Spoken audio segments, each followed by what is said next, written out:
Sue Ann Pemberton is an architect, FAIA, actively involved in the community, the profession of architecture and preservation. She is the 47th president of the San Antonio Conservation Society, was also appointed to the board of Hemisphere Park Area Development Corporation. She is a senior lecturer at the University of Texas at San Antonio and the College of Architecture, also the owner of Main Street Architects. Ooh. I just wanted to see if anybody is here from Main Street Architects. Spurs fans. With more than 30 years professional experience, please welcome Sue Ann Pemberton.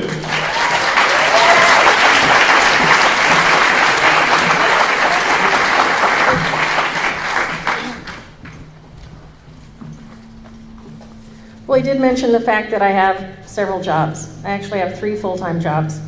One of them, yes, is as a senior lecturer at UTSA. Something I never set out to do is be a teacher, but I am one. It's been working pretty well for 30-some years. I am also an architect. That one I did intend to do. And so I've had a firm for about 20 years, Main Street Architects, which is a small firm, okay, so. And then my third full-time job is as the president of the San Antonio Conservation Society. Again, another job I never intended to do, but it's something that just brought me into it. I believe that you have a better life if you're involved in it, and that's one of the things that I also try to teach. I've been accused of being overly involved all of my life, and my mother often told me that I was very overcommitted, and I haven't changed at all, and I'm really old now. So I feel strongly that students will be better equipped for the world in which they design if they can be a design beyond themselves. And in order to do that, I think they need to have a real client, a real opportunity. So we engaged with a little town outside of here called Poth, which is kind of towards Floresville. And they asked our students if they would help them to do some visioning, because they had just purchased some land that the railroad had sold to them, and it was 2 miles long and 100 feet wide. And they wanted to have a master plan for the project and get the students involved.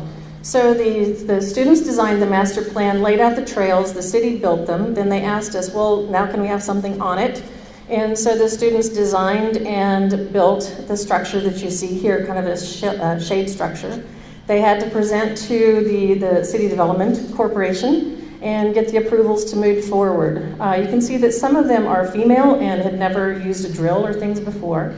So doing a design build project in this community was a major step in empowering students to feel like they could accomplish something.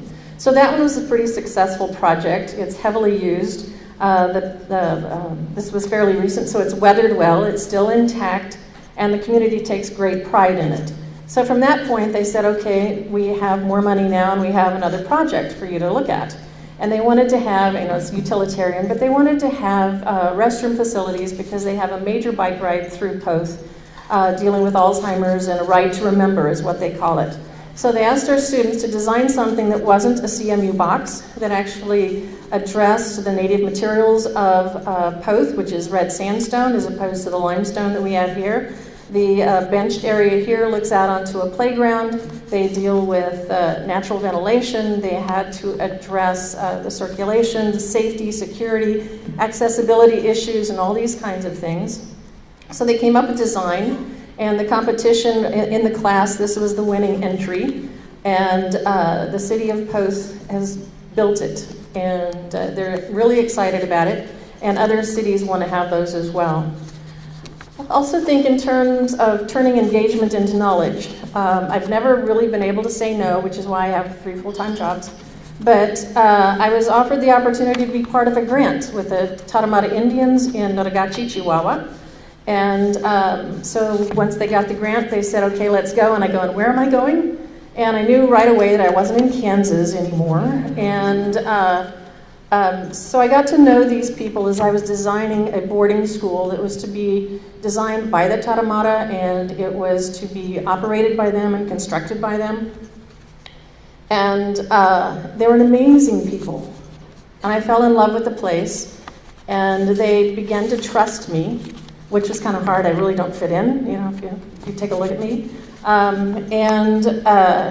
But I realized that it was something that I had to involve students in as well. it would be an amazing opportunity to have a field school there. So we did. We trekked off and we learned how to build out of adobe. We learned how to deal with compacted earth block. We work with the Tarahumara. The woman you see on the upper right is the first female president or governor of their Ojido, which was established in 1672.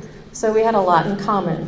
Students learn a lot about how material weathers over time and how you can put it back together again. They learn what the importance of a keystone in an archway and how it carries load. They learn that you can build just about anything if you have a little earth and water and a few pine needles thrown in. So we've been building a boarding school for the Tarahumara, with the Tarahumara, that again they will operate on their own because they've had so many failed social programs that they wanted to take ownership of this school. We have your material that you buy by 25 pounds. We buy lime by the ton and have it delivered so that we can create a plaster for the project. It has absolutely changed a lot of lives. Out of this group, and I did it for 7 years before we weren't allowed to go anymore, I have 2 students who joined the Peace Corps. I had others who began to look at their lives differently and become engaged. Another project that was an experiment, again, was something called S.T.A.R, Students Together Achieving Revitalization. The upper left slide is a house that was to be demolished, and the idea was, well, if we worked with the city and a couple of contractors and a few students, what could we do in 3 weekends? And we were able to get it off the demolition list, and the students learned a lot in the meantime. So we took it on a bigger scale. I have a lot of students. This last semester I had 163 students.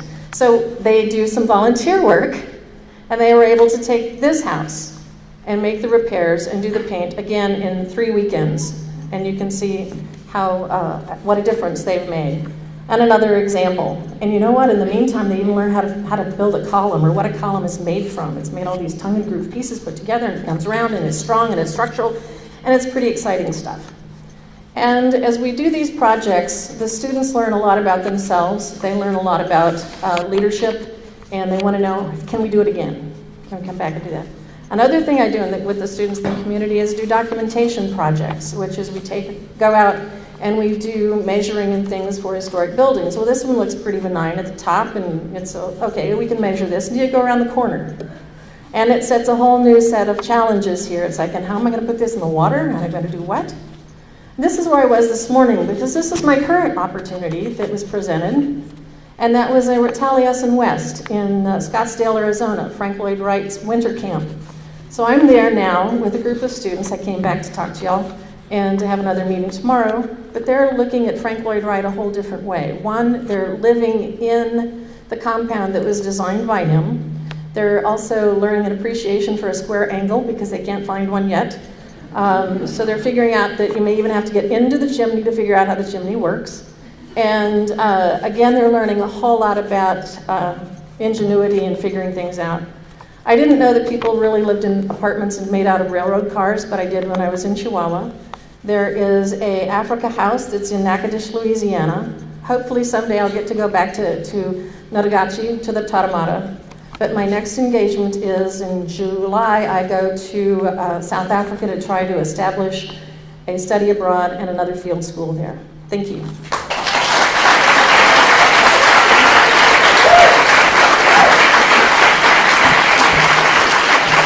Thank you, Sue Ann. First of all, how do you find the time for all this stuff? You only have a resume about 10 pages long. What's your secret for all those people who want to do all that kind of stuff? I don't take a lot of vitamins, but when an opportunity presents itself, you just jump in and you do it. And so the opportunity, like for Taliesin, came up, and it's like, okay, let's make this happen. And down in Chihuahua, do you take the train from Chihuahua City across to the Pacific?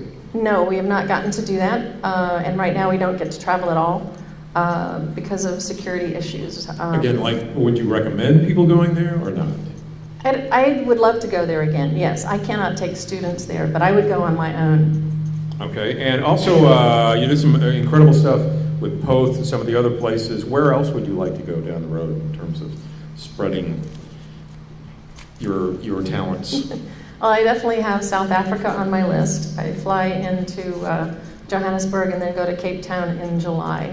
with the idea of establishing a study abroad for vernacular architecture and potentially a field school that we could work with Earth again, because Earth is everywhere. And one last quick question, because you are the Conservation Society president. Oh, yeah.